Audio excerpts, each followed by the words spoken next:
Have you ever had one of those days where everything just feels off? You're irritable, exhausted, and can't seem to shake that heavy feeling weighing you down. We've all been there.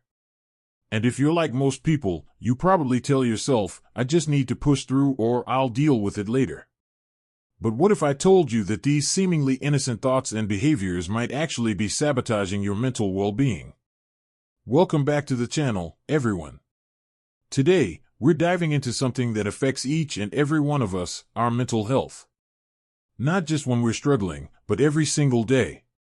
The truth is, many of us have developed habits and thought patterns that quietly chip away at our happiness and emotional balance without us even realizing it. In this video, we're going to explore 4 common mental health mistakes that might be holding you back from living your happiest, most fulfilled life. More importantly, I'll share practical alternatives that you can start implementing today, regardless of your age, background, or current life circumstances. Mental health isn't just about managing diagnosed conditions or addressing crisis points. It's about the daily choices we make, the thoughts we nurture, and the boundaries we establish. Small changes in these areas can lead to profound shifts in how we experience life. So whether you're a student navigating academic pressure, a parent juggling family responsibilities, or someone simply trying to find more joy in everyday moments, this video is for you. Let's begin with the first mistake that so many of us make without even realizing it, constantly postponing rest until we've earned it. Picture this, it's Wednesday afternoon, you've been working nonstop since morning, your eyes are strained from staring at screens, and your mind feels foggy. But instead of taking a short break, you think, I'll just finish these 3 more tasks first, then I can rest. Sound familiar? This is what I call the productivity paradox, the belief that rest is something we have to earn through exhaustion. We've been conditioned to view downtime as a reward for productivity rather than an essential component of it. This mindset leads us to push past our natural limits until we're running on empty, which ironically makes us less productive and more prone to burnout in the long run. What neuroscience tells us is actually quite different. Our brains operate in 2 complementary modes, focused attention and diffuse thinking. When we're actively working on tasks, we're in focused mode. But some of our most creative problem-solving happens during diffuse mode, when we step away and allow our minds to wander. This is why you often have your best ideas in the shower or while taking a walk. Instead of postponing rest until you've earned it, try incorporating regular rest intervals throughout your day before you feel depleted. A simple approach is the 52-17 method, work focused for about 52 minutes, then take a deliberate 17-minute break. During these breaks, step away from screens, move your body, or simply gaze out the window. You'll likely find yourself returning to tasks with renewed clarity and energy. I learned this lesson the hard way. For years, I prided myself on my ability to work for hours without breaks. I wore my exhaustion like a badge of honor. But then I started experiencing frequent headaches, trouble sleeping, and a persistent feeling of being overwhelmed. When I finally began scheduling intentional rest throughout my day, not just when I was already exhausted, my overall productivity actually improved, and so did my mood and creativity. The second major mistake many of us make is catastrophizing our negative emotions. Let me explain what I mean by this. When we feel anxious, sad, or frustrated, we often add an extra layer of distress by judging ourselves for having these feelings in the first place. Thoughts like, I shouldn't be feeling this way, or what's wrong with me, transform a temporary emotional state into something more alarming. For instance, feeling nervous before a presentation becomes, I'm terrible at public speaking and always will be. A disagreement with a friend transforms into, I'm horrible at relationships. This pattern of catastrophizing negative emotions makes the original feeling more intense and longer lasting than it needs to be. What's happening here is that we're not allowing emotions to serve their natural purpose. Emotions, even uncomfortable ones, exist to give us information.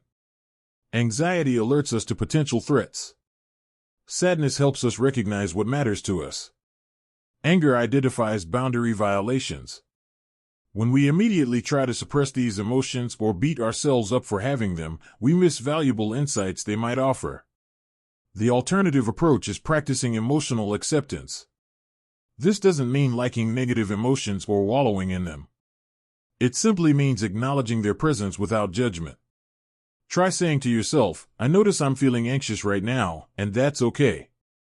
This feeling will pass. This simple shift from resistance to acceptance can dramatically reduce the intensity and duration of difficult emotions. A practical technique I find helpful is the 90-second rule, based on neuroanatomist Dr. Jill Bolte Taylor's research. When an emotion is triggered, the chemical response in your body takes just 90 seconds to dissipate. If you can observe the feeling without feeding it with stories or judgments for that minute and a half, you'll often find it naturally begins to subside. Count slowly to 90 while simply noticing the physical sensations of the emotion in your body. Where do you feel it? Is it warm or cool? Does it have a shape? This mindful observation helps prevent emotional escalation. The third mistake that significantly impacts our mental well-being is what psychologists call social comparison, constantly measuring ourselves against others. In today's hyperconnected world, we have unprecedented access to curated highlights of other people's lives. We scroll through carefully filtered photos of exotic vacations, professional milestones, and picture-perfect families. And even though we logically know these are just snippets, emotionally we often fall into the trap of comparing our behind-the-scenes reality to others' highlight reels. This habit of comparison creates a moving target for satisfaction that can never be hit. There will always be someone who appears to be doing better than you in some domain of life. When we're constantly looking outward for benchmarks of success or happiness, we disconnect from our internal sense of value and purpose.